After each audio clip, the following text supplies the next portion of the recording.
Bonjour à tous. Dans cette vidéo, on va regarder comment montrer qu'une application est une application linéaire. Alors, on va se placer dans un exemple dans lequel on va considérer une application f qui va de R2 dans R2, par exemple, et qui a un couple de R2 XY associe, par exemple, X plus Y et X moins 2Y. Ok? Alors, cette application, on veut montrer qu'elle est linéaire. Alors, qu'est-ce que ça veut dire? Eh bien, ça veut dire qu'elle préserve la structure d'espace vectoriel de R2. Ça veut dire quoi? Ça veut dire que si on considère une combinaison linéaire quelconque sur R2, donc on a un vecteur V' dans R2, deux scalaires lambda et mu, donc on considère ce vecteur, donc ce vecteur, on lui applique l'application f. Cette application sera linéaire si elle préserve la structure d'espace vectoriel, c'est-à-dire si elle préserve les combinaisons linéaires, c'est-à-dire si f appliqué à cette combinaison linéaire renvoie la combinaison linéaire de R2 suivante, lambda fois le vecteur f de v, plus mu fois le vecteur f de v'. D'accord? Donc, montrer la linéarité de f, c'est montrer cette égalité. Alors, comment on s'y prend? Eh bien, concrètement, on va commencer par introduire les objets avec lesquels on va travailler, c'est-à-dire ce v et ce v'.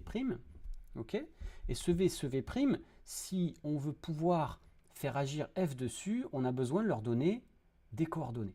D'accord? Donc, la première étape, c'est une étape de présentation. D'accord? Donc, première étape, soit ok, on est poli, on fait les présentations, on introduit deux éléments de R2 quelconques, ok, et on leur donne des coordonnées, x, y, x', y', respectivement, et donc là on les présente, on dit où ils habitent dans R2, et on a aussi besoin, pour construire notre combinaison linéaire ici, de deux scalaires, ok, lambda et mu appartenant à R, ok. Donc ça, c'est la première étape, une étape de présentation. Deuxième étape, maintenant, eh bien, on va se concentrer sur cette combinaison linéaire. Okay, donc, deuxième étape, on va considérer la combinaison linéaire avec laquelle on va travailler. Okay, on considère la combinaison linéaire suivante, lambda v plus mu v'. Okay, pourquoi? Parce qu'une fois qu'on l'aura, on pourra taper dessus avec f et voir ce qu'on obtient. Donc ça, c'est un élément de R2, et cet élément de R2, on va lui donner des coordonnées pour pouvoir agir dessus avec f. Et ça, on sait que si V a pour coordonnées xy et V' a pour coordonnées x', y', on sait que ceci est un vecteur de R2 de coordonnées xy plus mu x' et lambda y plus mu y'. Ok, ça, ce sont les coordonnées de cette combinaison linéaire, de ce nouveau vecteur de R2. Donc là, on est au top. Une fois qu'on a ça, on peut, en suivant une méthode analogue à celle qu'on avait développée quand on montrait qu'un sous-ensemble était un sous-espace vectoriel, on peut appeler cette première coordonnée grand X, cette deuxième coordonnée grand Y, et on peut, dans la troisième étape de notre méthodo, dans la troisième étape, on peut maintenant calculer. Okay, on va calculer ici. On va calculer f de lambda v plus mu v'. Ok?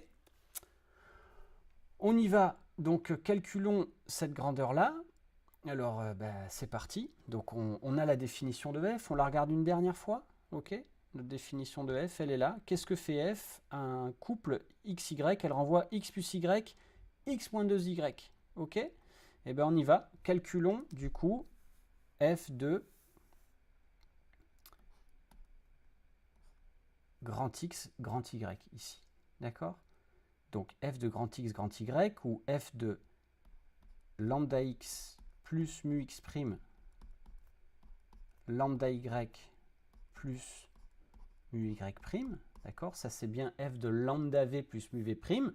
Et bien ça, on applique la définition. D'accord? Donc la définition de f, qu'est-ce que f fait quand elle voit une coordonnée grand X et une coordonnée grand Y? Elle renvoie grand X plus grand Y, ok, et grand X moins 2 grand Y. D'accord? Bon, ben ça c'est égal à quoi? On remplace grand X, on sait que c'est lambda X plus mu X' plus grand Y. Ok, grand Y, c'est lui. Ok, on peut mettre des parenthèses ainsi pour que ce soit clair. Ça, c'est grand X et on y ajoute grand Y, c'est-à-dire lambda Y plus mu Y'.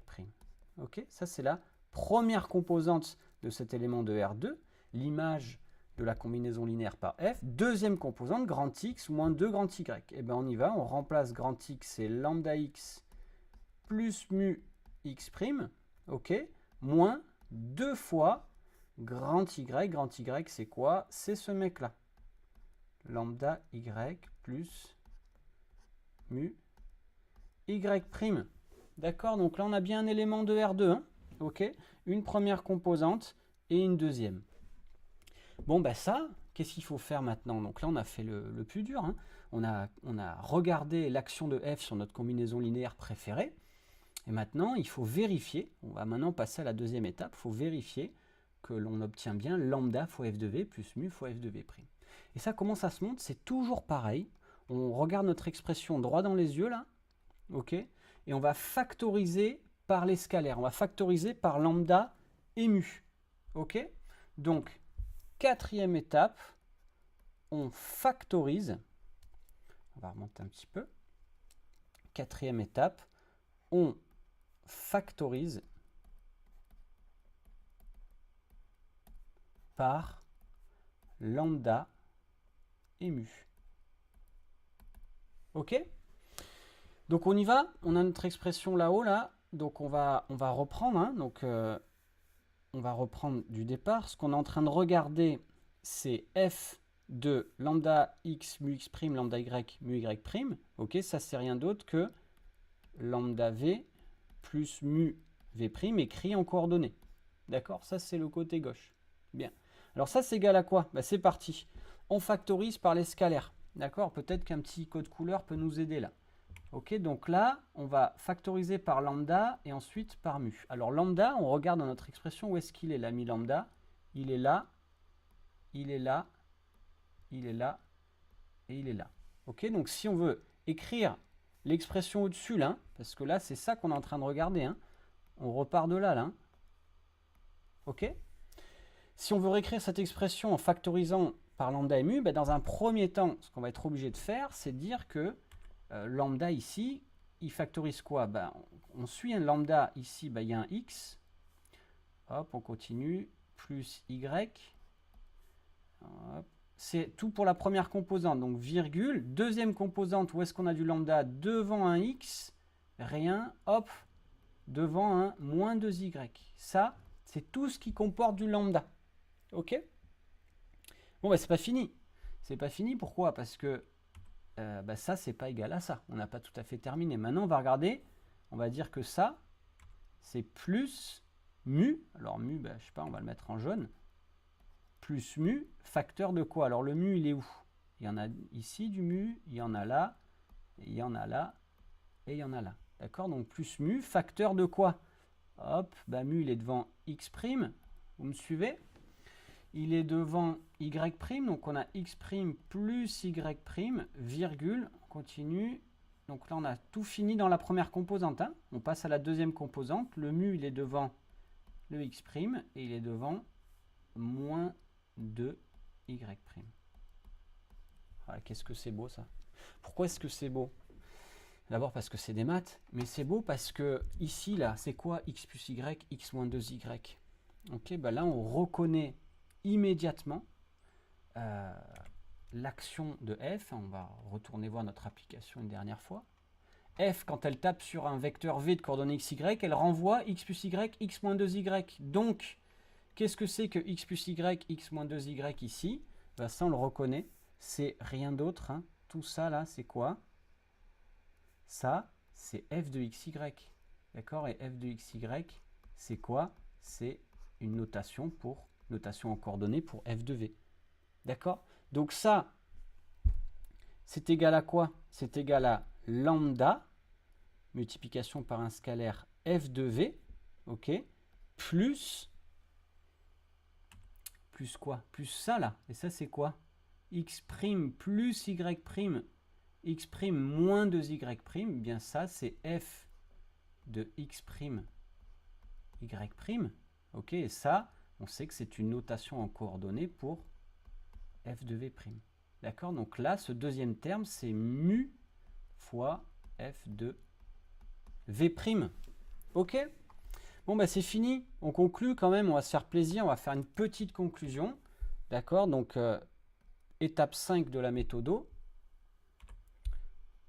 Étape 5, la conclusion. F est donc une application linéaire. Ok? Pourquoi? F de lambda v plus mu v' est égal à lambda f de v plus mu f de v'. Ok? Et du coup, c'est pas n'importe quelle application linéaire, elle va de R2 dans R2, c'est-à-dire qu'elle a le même espace de départ et d'arrivée. D'accord? Et ça, une application linéaire qui a le même espace de départ et d'arrivée, c'est ce qu'on appelle un endomorphisme. Ok? Idéal pour briller en société, se faire plein de nouveaux amis, hein, ce terme. L'endomorphisme. Ok? Bien, j'espère que c'était clair et à bientôt pour une prochaine vidéo.